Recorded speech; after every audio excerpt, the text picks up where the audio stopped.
चुनावों का महासंग्राम। देश के 4 राज्यों में विधानसभा चुनाव अपनी दहलीज पर है और लोकसभा चुनाव भी काफ़ी दूरी पर नहीं है। अब बात करते हैं कि देश में राष्ट्रीय पार्टियां कितनी हैं, उनका वजूद क्या है और विशेष करके आने वाले जो राज्य हैं, जो राज्यों में कितने राज्यों में चुनाव है, उनके संदर्भ में हम चर्चा करेंगे। पहले अभिवादन स्वीकार कीजिए, मैं हूँ आपका दोस्त बालकृष्ण बाविस्कर।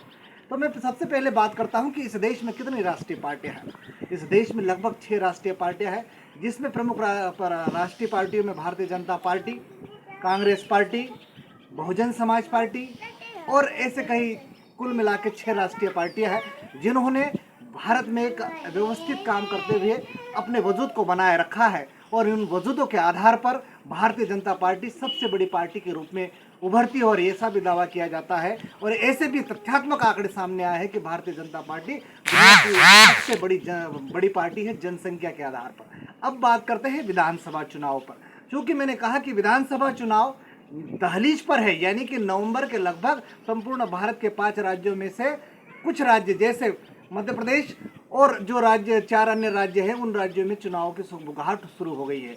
अब इन राज्यों की यदि स्थिति का आकलन करें तो सबसे पहले हम बात करते हैं अपने गृह राज्य मध्य प्रदेश की। मध्य प्रदेश की यदि संदर्भ में चर्चा की जाए तो मध्य प्रदेश में विशेष करके भारतीय जनता पार्टी और कांग्रेस पार्टी दो एक ऐसे दल है जो हमेशा एक दूसरे के सामने खड़े हैं और अधिकतर जनसंख्या के दृष्टिकोण से अधिक कार्यकर्ताओं की दृष्टि से ये दो पार्टियां आपस में भिड़ी हुई है। बहरहाल मध्य प्रदेश में भारतीय जनता पार्टी की शिवराज सिंह सरकार है। हालांकि 15 माह के लिए कांग्रेस पार्टी की कमलनाथ सरकार आई थी, लेकिन वो अपना वजूद खो बैठी है।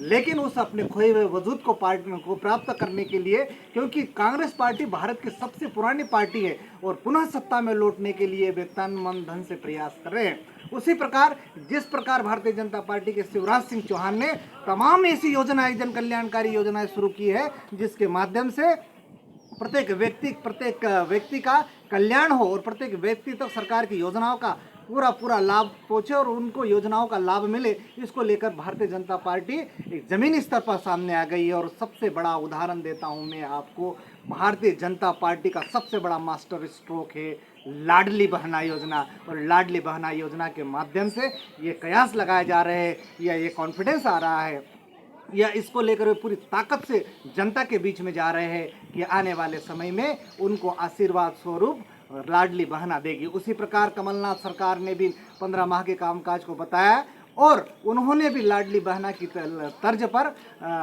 एक और योजना प्रारंभ करने का काम किया है। यानी कि कहने का तात्पर्य यह है कि सभी राजनीतिक पार्टियों में, विशेष करके 2 राजनीतिक पार्टियां भारतीय जनता पार्टी और कांग्रेस पार्टी ताल ठोक रही है। लेकिन नवंबर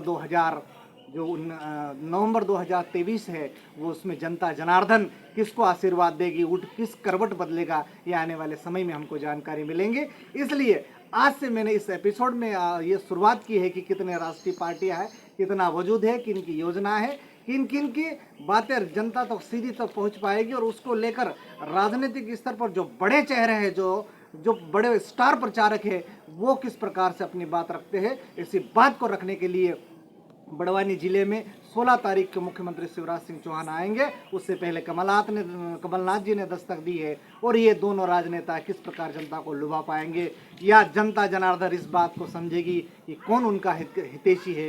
ये जो फैसला है ये नवंबर में होगा। इतना कहकर अपनी बात को विराम देता हूँ। नमस्कार, जय हिंद।